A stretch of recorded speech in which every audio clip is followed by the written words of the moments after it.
Je m'appelle Philippe Delaroche, j'ai été pendant 10 ans rédacteur-chef du magazine Lire, qui a eu l'occasion de rendre compte des ouvrages d'Agnès de Sarthe pendant tout ce temps. Et pour la petite histoire, d'ailleurs, Agnès et moi, on avait partagé une rentrée littéraire en 2000. Oui, tout à fait. Et le titre de ton roman, c'était Les bonnes intentions. Oui, bravo. Ça oui, c'est ça, bravo. Donc on poursuit sur la pente des bonnes intentions. J'ai le plaisir d'accueillir donc René Urtréguer. Vous êtes vraiment dans une position assez inattendue parce que on ne sait pas si c'est l'auteur et le modèle, si c'est deux co-auteurs qui, si je veux dire, signent et, bien entendu, expliquent et commentent leur ouvrage commun. Manifestement, c'est un livre commun, c'est un ouvrage commun. Le titre fait un peu quand même, comment dire, l'expression des beaux-arts. Hein. C'est René Urtréguer par Agnès de Sarthe. Oui. Et donc, il y a deux narrateurs. Le premier, celui qui a introduit évidemment le récit, c'est vous, Agnès de Sarthe. Et en même temps, vous citez très régulièrement le propos à la première personne de René Urtréguer. On a compris d'ailleurs que vous aviez fait des choix, naturellement, puisque ce sont des heures et des heures d'entretien que vous repassez à foison, n'est-ce pas? Et parfois pas seulement pour évidemment noter ou rapporter le propos explicitement recueilli, mais aussi pour essayer de détecter peut-être un deuxième sens ou interpréter en fonction de la modulation de la voix. Donc on revient toujours à la musique d'une certaine façon, même quand il s'agit de déchiffrer la voix de René Urtréguer. Voilà. Donc dans ce livre, il y a vraiment deux dimensions. Il y a la dimension biographique naturellement. Et alors ça, c'est le grand dépit de René Urtréguer, puisque quand vous débutez l'entreprise, donc c'était il y a un an de ça, René vous dit, mais moi ce que je veux c'est un livre sur le jazz, ma vie tout le monde s'en fout, et immédiatement Agnès de Sarthe corrige, elle dit, vous dites tout le monde s'en fout de ma vie, et Agnès dit pas moi son gège. On peut dire que là c'est réussi, puisque vous avez effectivement cherché à équilibrer et le lit, si je puis dire, de la biographie, et toute la dimension musicale. Et alors, ce qui m'a beaucoup frappé, c'est que Agnès de Sarthe, est-ce que vous connaissiez très bien l'histoire du jazz avant de vous lancer dans l'affaire? C'est moi qui réponds ou c'est toi? Oui. L'histoire du jazz, peut-être pas autant son histoire, mais j'en ai toujours écouté beaucoup. Et c'est une musique qui m'a accompagnée toute mon existence. Donc je ne peux pas dire que j'étais une historienne du jazz, ce serait un très grand mot, mais c'était très familier. Et il m'a semblé, en fait, pour raconter en quelques mots les débuts de cette aventure, au départ, j'avais pas d'intention d'écrire ni une biographie, ni des... Non, mais vous aviez une amie qui avait une intention quand même. Amanda. Mon amie Amanda, elle avait juste l'intention de faire un dîner chez elle, et à ce dîner, il y avait René Urtréguer et il y avait Agnès de Sarthe. Elle a dit, est-ce que ça t'embête de dîner avec René Urtréguer? J'ai dit oui, mais je vais faire un effort. Non, je me suis dit, c'est quand même l'occasion de rencontrer le plus grand jazzman du monde, donc bon, d'accord, très gentiment, j'ai accepté. Et quand je l'ai rencontré, il y avait la musique et il y avait le personnage. Le courant est passé instantanément? Instantanément. Et vous aussi, René Urtréguer? Vous avez dit, cette fille est intéressante? Qu'est-ce que tu t'es dit? Je me suis dit, comme elle était avec son mari Dante, avec ses deux derniers enfants, les plus petits, et elle a dit à un moment dans la conversation qu'elle connaissait le jazz et que pour bercer ses enfants, pour les endormir, elle leur chantait du Thelonious Monk, qui n'est pas la musique la plus facile pour un enfant en bas âge. Et j'ai eu des doutes là. Et jusqu'à ce qu'une demi-heure après, j'ai entendu les enfants chanter du Thelonious Monk. C'était vrai. Et ça, alors là, j'ai dit, comme c'est quelqu'un qui écrit une langue française, c'est ce que je voulais, moi, en fait. Je voulais pas Vous aviez déjà entendu parler de Agnès? Bien sûr, mais je ne connaissais pas vraiment, honnêtement.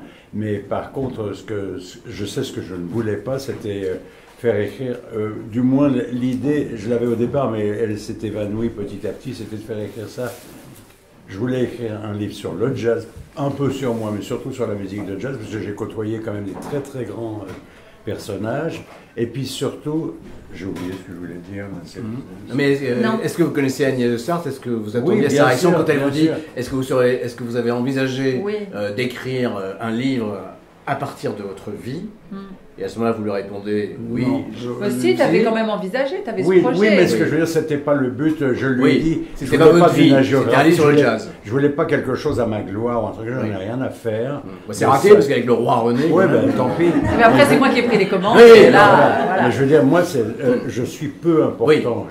J'ai rencontré des gens de. D'ailleurs, c'est ce qui nous touche beaucoup parce que là, j'ai énuméré toute une liste de. Je suis pas un faux modeste. Ah non, je sais bien, non. Même si Agnès a parfois le sentiment que vous vous fustigez vous-même. Non, pas de la fois. Si, ces fameuses phrases, je déçois. Mais ça me touche énormément quand il me dit. Non, mais un accent de vérité ou de sincérité en tout cas. Oui. Mais quand on s'est rencontrés, en tout cas, moi j'ai demandé ce que je n'ai jamais fait et que je pense que je ne referai jamais. Est-ce que vous songeriez à écrire un livre à partir de votre vie? Et c'est un peu, pour un écrivain qui se déplace, c'est un peu le cauchemar quand vous avez quelqu'un de très flamboyant, ça a dû vous arriver aussi, quelqu'un de génial et dit oh là là, ma vie, ça ferait un roman extraordinaire, et s'attend à ce que vous vous en saisissiez. Et on est un peu embarrassé, on fait oui, sûrement, oui, mais vous devriez l'écrire vous-même, ce serait tellement plus passionnant. Et donc là, c'était un peu le contraire. Je lui disais, est-ce que moi j'aimerais beaucoup lire ce livre?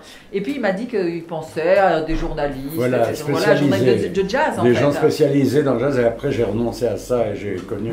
Mais je trouvais que c'était important de connaître quand même bien cette musique. Non mais la blague de vous devriez écrire un livre, je vais vous raconter une anecdote. Vous la connaissez? Non, ils m'ont passé l'éditeur, rapporté par dont j'ai été à la table ronde pendant 5 ans, une maison qui connaissait des hauts et des bas, qui a failli couler plusieurs fois, et un beau jour, Roland Denbach fait sa tournée des jurés des prix littéraires. En l'occurrence, c'était un dîner où il recevait, je crois que c'était André Bourrin qui vient de mourir d'ailleurs, qui était juré Renaudot. Et il y avait à la table Jeanne Bourrin, donc sa femme. Et Jeanne Bourrin se lance dans un plaidoyer sur le Moyen-Âge en expliquant que le statut de la femme est bien plus intéressant qu'on imagine, qu'elle n'est pas du tout une esclave, serve, etc. Et que la femme médiévale a un vrai pouvoir, etc. Et Roland Denbach lui dit « Ah, mais vous devriez écrire un livre !» Et à ce moment-là, elle dit « C'est fait !» Bah oui. Et pour lui, c'est une tuile. C'est une tuile. Voilà. Parce qu'elle avait raconté qu'elle avait passé des heures aux archives, etc. Et donc, elle le rappelle le lendemain, elle lui dit « Ça y est, j'ai préparé le carton à chaussures. » Pourquoi un carton à chaussures? Parce que c'était un manuscrit qui faisait 850 pages. Donc le livre arrive du bac, et tout de suite, André Denbach dit « Qui peut me couper ça de moitié ?» Et évidemment, il ne peut pas dire à André Bourrin « Votre femme, j'en ai rien à foutre. » Parce que comme il a faim de se passionner terriblement pour l'affaire, voilà. Bon, c'est pour ça que et ça a fait le succès de la maison, puisqu'ensuite tout le monde s'est mis à faire du roman historique. Et au départ, elle avait choisi un titre nullissime, c'est-à-dire qu'il parlait à personne. C'était quoi? Spécialement représentant, chanson de toile. Chanson de toile. Voilà. Et Roland Denbach, qui était coincé, a dit non, la chambre des dames, sous-entendu des salopes. Et la première phrase, c'était jamais le Moyen-Âge n'avait inspiré une chronique aussi. Bref. Il y a beaucoup de textes de 4e de couverture dans l'édition. Jamais, gna gna gna gna. Depuis, ça a lancé. Je ferme la parenthèse. C'est juste cette histoire de ah, vous devriez écrire un livre. Bon, mais là, par bonheur, si je veux dire, c'est que c'était pas une vie ennuyeuse, c'était sa vie et qu'il est resté à écrire. Oui, et puis il y avait sa voix aussi. C'était ça qui donnait envie. C'était que quand il racontait, il y avait une matière incroyable, un humour, une dramaturgie. Quelque chose d'inné en fait, qui se rapproche du sens du swing, et donc je pense que c'est pas complètement un hasard. Et un peu du bop. Ouais, et donc quand vous disiez tout au début, je réécoutais, parce que c'est vrai que quand je faisais ces heures et ces heures d'entretien, je notais beaucoup, mais j'enregistrais aussi. Parce que parfois il répond par monosyllabe, presque. Bah, ça dépend des jours. René Ortega, vous ne poursuivez pas, quoi. Ça amène Agnès à revenir, évidemment, à chercher... Parfois, mais par pudeur. Non, ça dépend des sujets. Il y avait des sujets sur lesquels il était extrêmement volubile. Le jazz. D'autres moins, où ça a mis plus de temps. Mais c'était notamment quand vous évoquez, hein. C'est très émouvant d'ailleurs, quand vous évoquez évidemment votre mère, donc Sarah, qui a été arrêtée et déportée en janvier 1944, c'est ça, à Pau. Et quand vous lui demandez, vous Agnès, quel souvenir il en conserve, il y a un certain silence, un certain temps, et là vous parlez, évidemment, c'est les souvenirs d'enfant, des caresses, de la tendresse de votre mère. Une mère, Ouais. Oui, oui, voilà. Mais en même temps, vous n'allez pas, Non. vous développez pas, enfin, si je puis dire. Bah parce que c'est pas l'auto-apitoiement, je pense que c'est à peu près ce qui est pas le votre plus genre. éloigné Je sais. de. Ah, Voilà.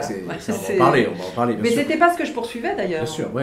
Non. Non, mais ce que vous avez cherché à nouer, c'est précisément le biographique, c'est-à-dire cette vie quand même pas banale, on peut dire d'un phénix, quoi, d'une certaine façon.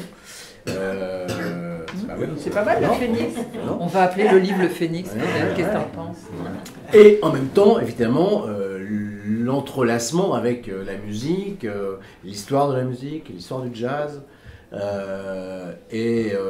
j'aime beaucoup votre franchise, René Urtreger. Urtrega, excusez-moi, là, c'est l'émotion. Notamment quand vous évoquez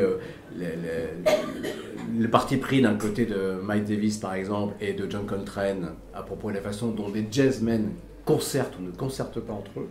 Ça, je trouve que c'est un passage magnifique. Et vous dites vous-même, je m'excuse, sous-entendu, parce que tout le monde sait que Coltrane est une divinité, mais vous mettez un bémol en expliquant que pour vous, le jazz, ça n'est pas justement, comme vous dites, 4 rails sur une scène. C'est des musiciens qui savent relayer, s'effacer quand il faut, jouer, enfin, occuper la position du soliste. En 2 secondes, si vous permettez, Ouais. j'explique ma Votre conception de la musique de jazz. C'est une musique parfaitement... je ne veux pas mélanger la politique, parce qu'absolument pas...